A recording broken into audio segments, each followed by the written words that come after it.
Այս բաները առակներով ասացի ձեզ, պիտի գա ժամանակ, երբ այլևս առակներով չպիտի խոսեմ ձեզ հետ,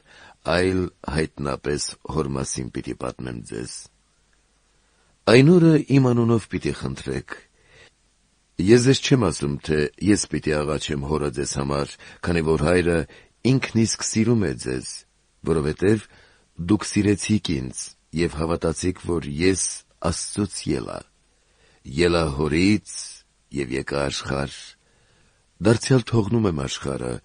և գնում հոր մոտ։ Աշակերտները նրան ասացին.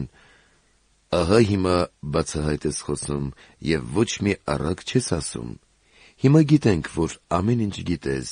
և պետք չկա, որ մեկը քեզ բան հարցնի, դրա համար հավատում ենք, որ Աստծուց ելար։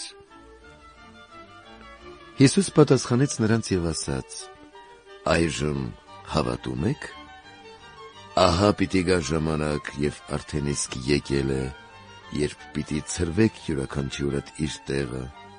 և ինձ միայնակ պիտի թողնեք։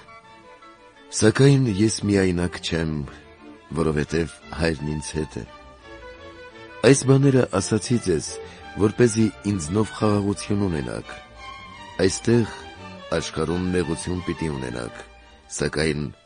քաջալերվեցեք, որովհետև ես հաղթեցի աշխարհին։